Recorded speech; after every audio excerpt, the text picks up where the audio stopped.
Setiap makhluk yang hidup pasti akan mati, termasuk juga manusia. Setiap manusia yang hidup nantinya akan meninggal dunia.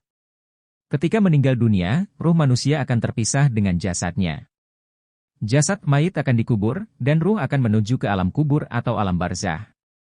Orang yang semasa hidupnya berbuat kebaikan akan mendapat nikmat Allah, sedangkan orang jahat akan mendapatkan siksa kubur. Di masyarakat, tak sedikit cerita yang mengatakan bahwa pernah mendengar suara jeritan minta tolong dari dalam kuburan.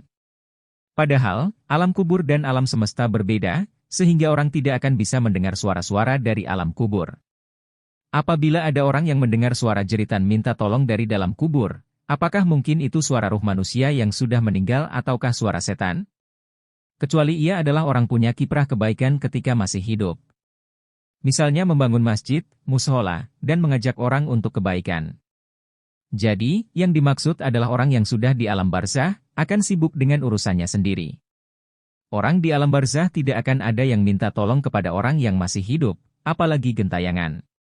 Buya Yahya menekankan, jika ada orang yang merasa pernah mendengar suara-suara jeritan dari kuburan, bisa jadi itu hanya orang iseng. Karena zaman sekarang sangat banyak ditemukan kasus-kasus orang ngerjain orang lain untuk menakut-nakuti, bisa disebut ngeprank. Itu speaker yang dipasang orang dari kejauhan dan dinyalakan dengan HP, sehingga bisa jadi itu ada orang yang ngeprank. Di masyarakat, banyak beredar kepercayaan bahwa orang setelah meninggal dunia ruhnya akan gentayangan. Sebagai umat muslim yang beriman seharusnya tidak mempercayai cerita semacam itu. Namun, jika benar pernah mendengar suara-suara di kuburan, bisa jadi itu adalah setan yang mengganggu. Karena setan bisa menjelma menyerupai manusia. Setan bisa saja menyerupai orang yang meninggal untuk menyesatkan orang yang masih hidup. Setan mengganggu manusia untuk merusak akidahnya, karena setan mengikuti jalan pikiran orang.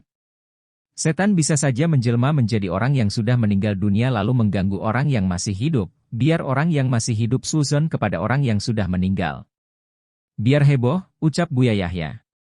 Buya Yahya menegaskan untuk jangan percaya jika mendengar suara-suara orang yang sudah meninggal, karena itu bukanlah suara orang yang sudah meninggal, bisa saja itu adalah setan yang menjelma.